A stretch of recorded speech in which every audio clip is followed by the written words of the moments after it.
Hi, and welcome to the She's the Boss show live. This show is all about putting the spotlight on female founders and women doing extraordinary things in business.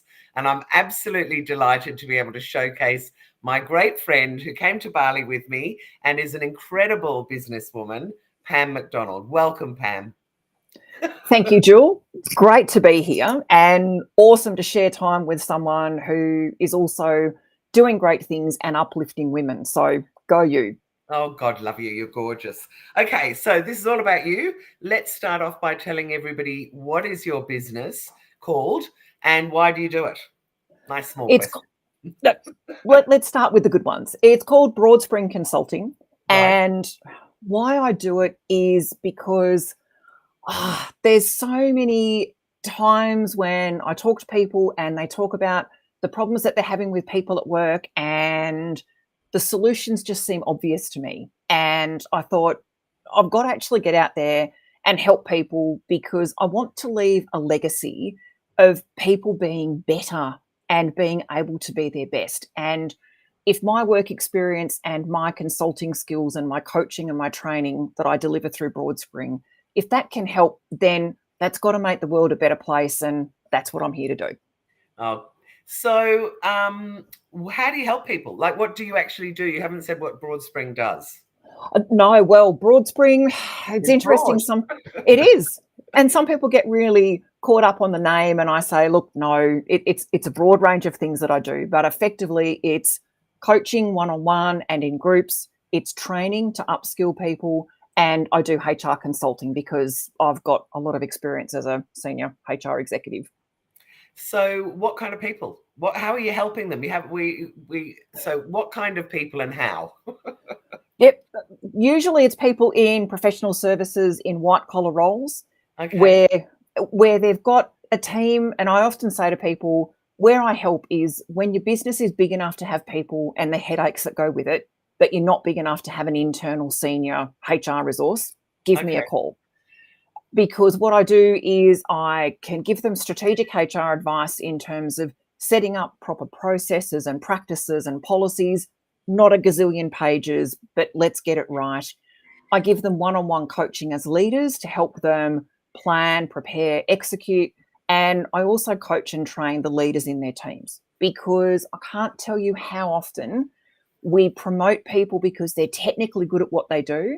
We take them away from their passion, the thing that they've worked hard at, that they've qualified in, and then we put them in charge of humans, and then we kind of wonder why it all goes pear-shaped.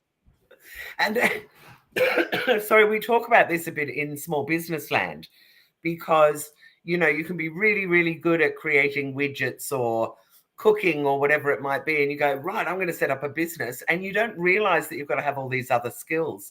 So if you're working with leaders, are we talking sort of C-suite kind of leaders in larger organizations? I work with everybody from C-suite leaders in large organizations because I've got experience as a board director and a chair of a board. So I've coached a number of CEOs in how to effectively interact with their board as well as lead their team. But I also love working with first-time leaders and leaders who are in the middle of their career, helping them to be even better at what they do. And sometimes, Jules, it's actually helping them to say, you know what? This is my skill set here. This is my passion. I don't want to be a leader. How can I have a fulfilling career and have appropriate conversations with the people who are trying to reward me by putting me into a leadership role? How can I respectfully say to them, hey, thank you for that opportunity, but I just really love making these widgets and I want to stay making these widgets. And I think you've really hit an interesting point here, because not everybody is a leader in the sense that they might be a technical leader. And I guess one of the industries, in fact, a couple of industries that spring to mind would be maybe finance and IT, both of which you've got to be very good with your numbers. It's a crucial part of an organization, but it doesn't necessarily mean that you're not an introvert and that you're not going to have be really intimidated by having to lead a whole group of people. So can you give me an example? Is there somebody that you've worked with where this has happened to them? Oh, absolutely. More than one. Loads. Think of one. No, well, I mean, there are people in finance, so CFOs, database administrator in IT, engineers, and sometimes it's not that they don't want to be leaders. Sometimes they really do want to be leaders. But Right. I'm thinking about a database administrator, awesome guy, Okay. technically superb, put in charge of his team and put onto an executive committee where he was really obviously, even to a casual observer, floundering in his role. He was stressed. He was unhappy. He used to be physically very, very fit, but because he felt that he was struggling in this leadership role, he stopped his exercise and so put on a lot of weight. And so it That was made him having feel really, bad too. yeah, it was a really bad thing for him. And he wasn't effective for his team. He wasn't able to advocate and lead for his team. And his manager was just so frustrated with him. It was beyond belief.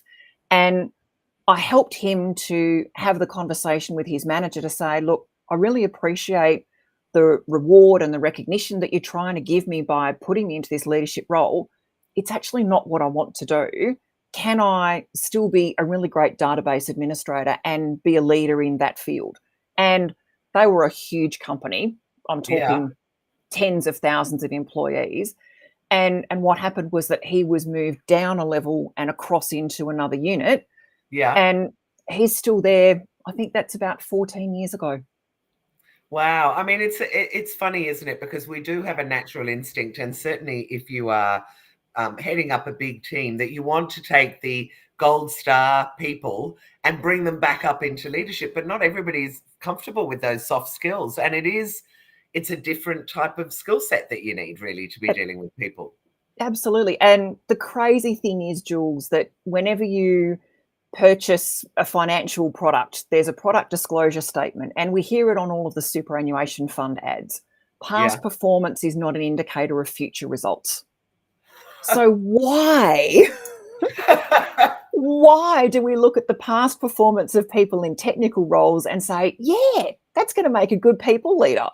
It just doesn't make sense. No, it doesn't. And yet you sometimes need someone like you to point that out, because it's just that natural progression that I think people think, there's no way I can question it. And the other thing that I know that you are brilliant at, because you've helped me, is difficult conversations. And I know that if I was being put in that role and then I was feeling that I wasn't achieving what I needed to be, and you feel like everybody is like, every day you go into work, are they going to talk to me about it today? That to be able to go to your boss and say, I still want to do what I'm good at, but I don't want to be forced to leave. Yep. I just don't want to do this very senior role, would be a quite uncomfortable conversation, I would have thought. Oh, absolutely. And a lot of it, Jules, is exactly as you say. There's almost this pre-programming that says career success means that you go up the salary ladder and you build a team. Yeah. And that's just not true. People can still go up the salary ladder and can build their career, but staying in their technical stream. But the belief pattern hasn't changed. And I think a lot of times people don't want to let others down. And if my boss is giving me a compliment by saying, hey, I'd love you to take on a leadership role, I don't want to let them down by saying, yeah, you know what? That's kind of nice, but no thanks. Yeah. So, yeah, I do like to think that I've got a knack of helping people feel comfortable enough to talk to me about what's going on, to give them the opportunity to reframe it and reposition, and then achieve an outcome that's the one that's right for them. Because if we think about it, we spend so much of our lives at work. And if someone is in a leadership role and they're not happy, the flow-on effect of that is immense. It affects them, it affects their peers, it affects their team, it affects their family. And that's one of my passion points, is to say we actually need to create a wave of people around the world who are happy and who love what they do.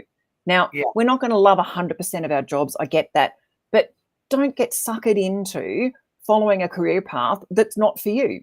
Be able to say, here's what I'm really good at. I'd love to stay in this business and I'd love to keep doing this really, really well. Please leave me alone from a leadership perspective.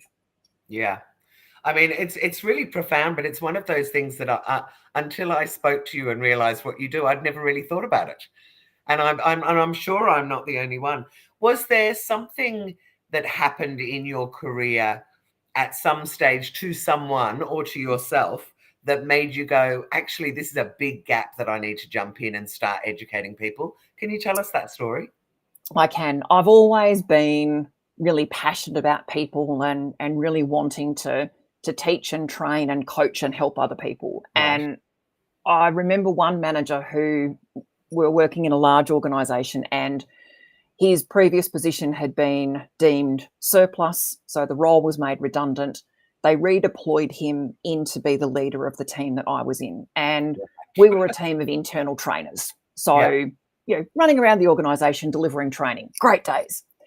And we got this bloke who came in, and our first team meeting, Jules, he sits down, he looks around the room at all of us, and he says, I just don't understand what this team does. I don't know why you're here. And I felt my heart sink. And I also got a bit angry, to be honest, because I thought, nobody wants a leader to come in and do that. No. And it took me about 6 months to process and recognize that what had happened was that he didn't want to be the leader of that team. And so he was trying to engineer a way for the organization to move him out of leading that team. And right. It was just awful. And the only way he could think. Sorry, go on. Well, I think we're about to say the same thing. It was the only way that he could think of to make that happen, because he obviously didn't know how to go back to the leadership group and say, I'm not cut out for a leadership role. Can you redeploy me to something else? Right. And he darn near destroyed about a dozen people in that process. It was the worst experience I think I've had in terms of working with somebody. He was a nightmare. And I think I also need to say, Jules, that one of my underpinning beliefs is that people are genuinely trying to do their best. Yes, I agree. Sometimes, though, the way that they behave, you got to work hard to find out what it is. I feel for him, though. And it's funny because we all talk about bully bosses. We all talk about narcissists. We all talk about people that aren't good with other people. And yet we never really, or up until now, we never really talk about, are they just the wrong person for that job? And we're trying to squash a square peg into a round hole when actually we should have just let them do what they were good at and brought someone else in who's good at that side of things. Absolutely. And also, when you think about the collateral damage that happens when you've got that square peg being mushed into a round hole, is that individual, they're not happy. Their job satisfaction drops. No. That they potentially become a flight risk. And the people that they're leading get damaged and are flight risks. I left that organisation 6 months after that guy came in. Right.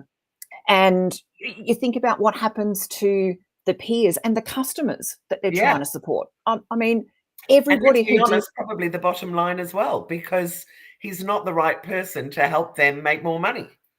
And he's also not the right person to engage the people. I mean, from a HR perspective, we often talk about discretionary effort. And that's the bit that you get from people when they're connected to their jobs, they're connected to their team, and they will voluntarily do things.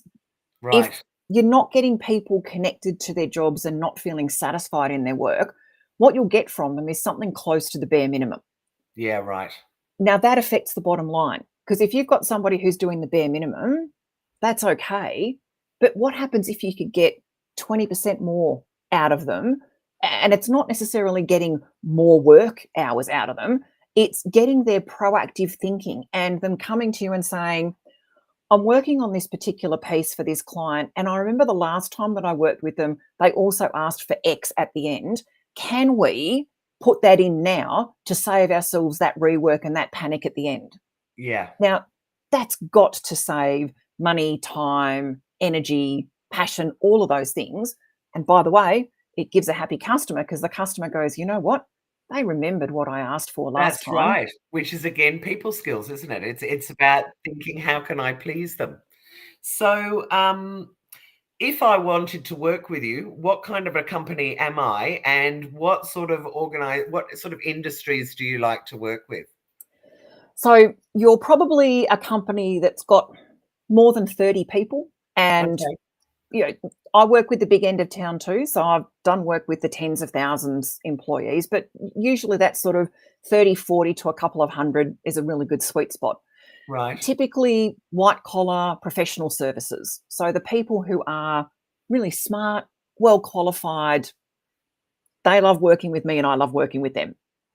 But no particular industry. So you could do finance, you could do law, you could do whatever. It's just about that size of company. Yep. And yeah, I love that. So what sort of services do you offer? Oh, wow. Where do we start? Where do we start?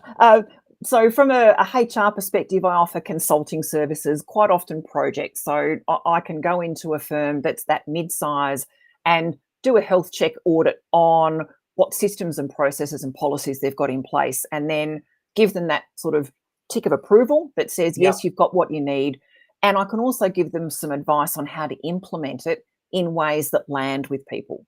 There's no point having a perfect set of policy documentation if no one knows where to find it and no one can understand it.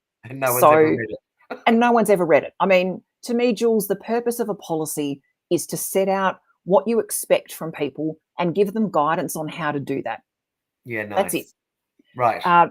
So there's consulting. There's also training services. I mean, I love training and I love working with groups of people and particularly leaders and making sure that they have the skills that they need to do the job of leadership well. The things like giving people feedback, including when they've done a good job. Which is often forgotten about. We often forget about that. And it's amazing what happens to a team when somebody in the team gets some praise for something that they've done well.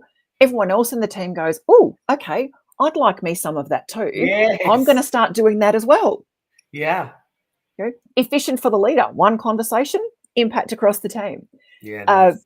I also teach them about how to set goals, how to have good performance conversations, how to set good development plans, but also a lot of that element about how do you broach a conversation that might be challenging or tricky or difficult and do it in a way that's effective for you and for the other person.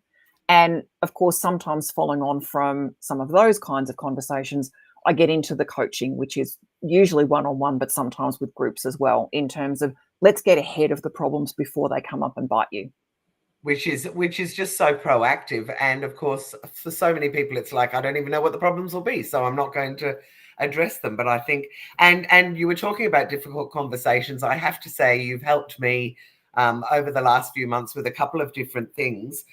Sometimes it is so hard not to be emotional when you're trying to have a conversation, which does affect you, but it's a business sort of situation. And I know how brilliant you are at that. So is that something that you do a lot of as part of your job?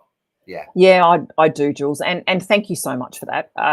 It's really lovely for me to hear that the work that I do really resonates with people. It's amazing. It's amazing because, I'm a very emotional person and I write a lot.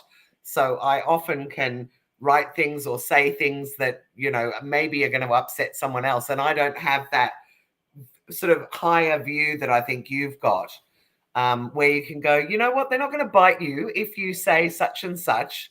And I think you've demonstrated that in this conversation, because there were a couple of times where you were talking about how people can talk to their boss. And I would be like, but, the boss isn't a human. So I think it's a really great skill, and I would encourage anyone who has that kind of a situation going on to bring you in. When you say you work with organizations that have sort of, say, 30 or 40 staff and upwards, do you find that a lot of the work you're doing is with companies that are about to do a big step in growth because they're bringing in a whole lot of staff and therefore they are bringing up a whole lot of people that maybe should or shouldn't be brought up just because of the growth and they've been with the company for a certain amount of time?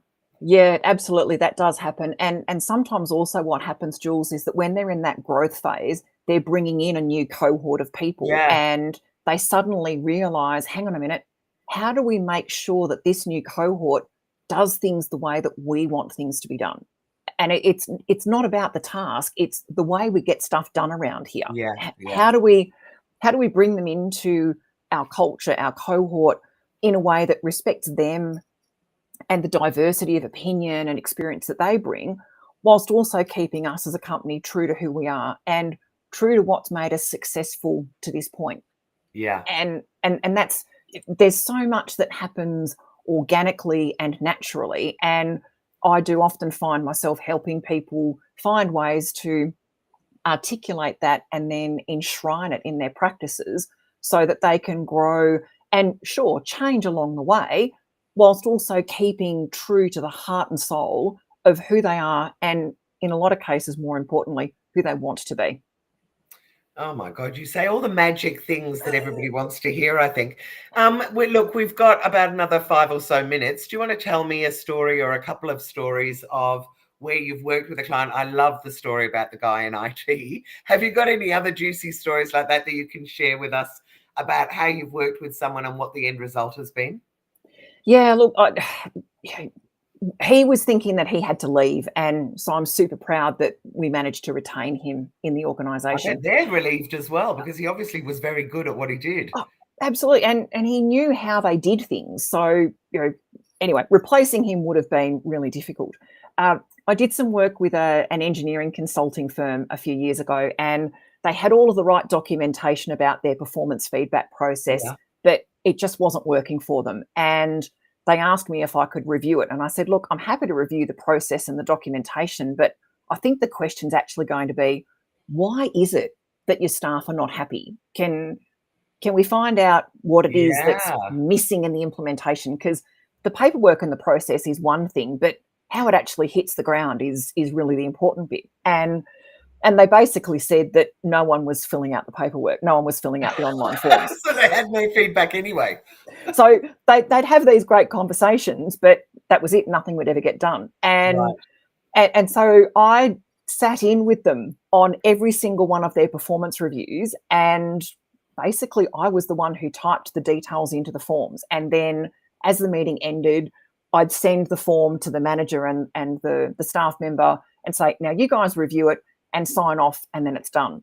Yeah. And it was amazing because they went from this process of having about 35 pretty ticked off staff, including the managers, because the managers were saying, oh, spending all this time doing these review conversations and you're still unhappy.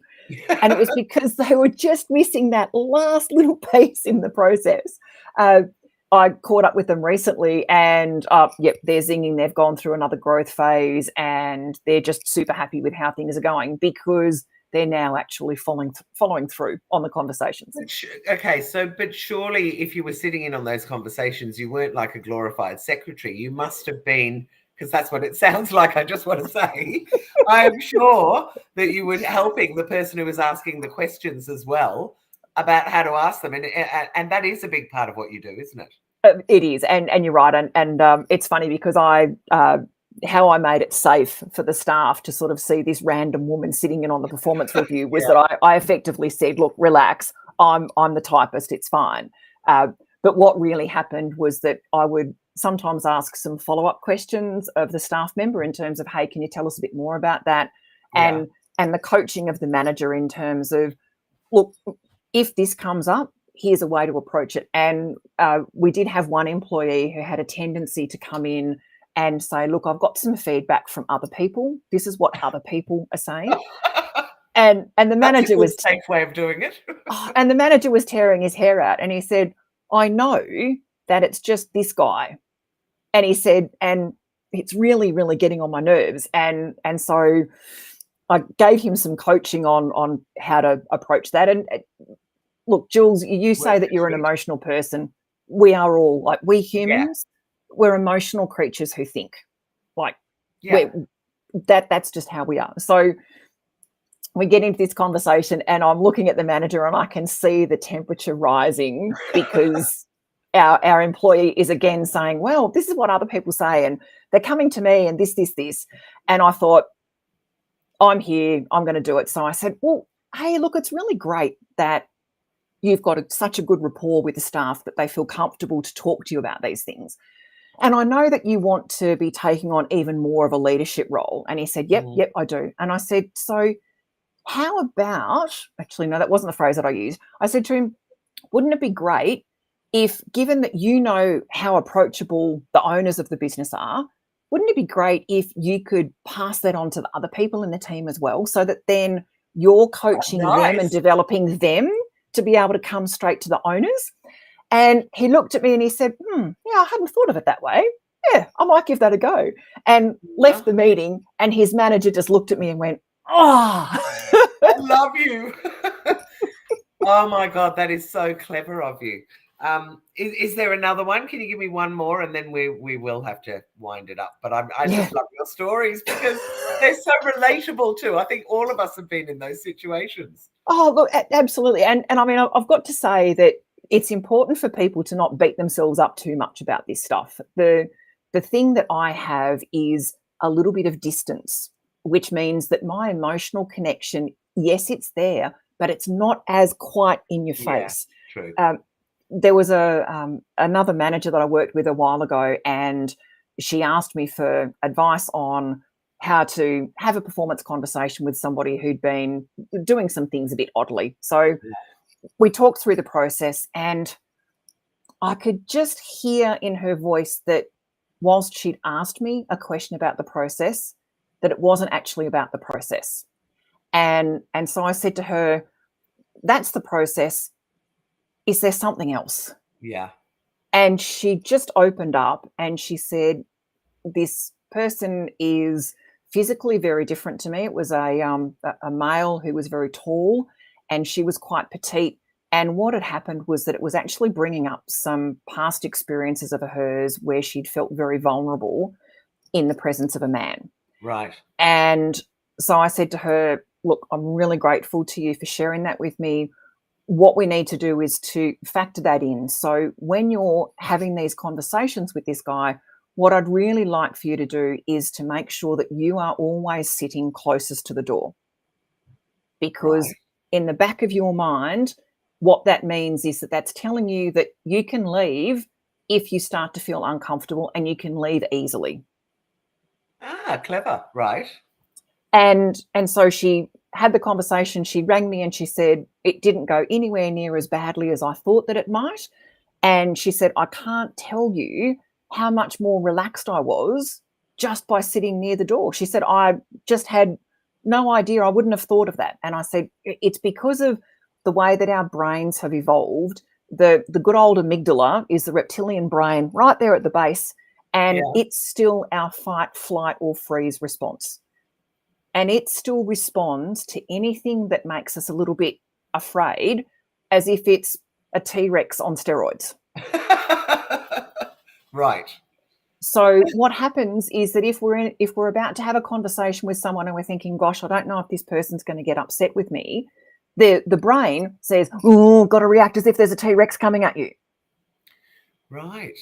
And so I never would have thought to sit near the door. I thought you were going to say that she should stand up while the guy was sitting down, which then creates a different vibe again. Absolutely. That's very clever. I wouldn't have thought of that. And I bet from now on, that's always her position, near the door.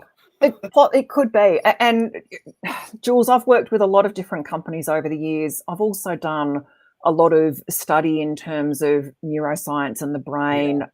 In fact, I've also studied clinical hypnotherapy, because sometimes those coaching and counselling conversations that you have, the things that come up, they start out being about work, but they're actually not usually about work. They're often about us as humans. And if I can hold that space for people to let them safely and confidentially explore and work out, then that helps them to feel better.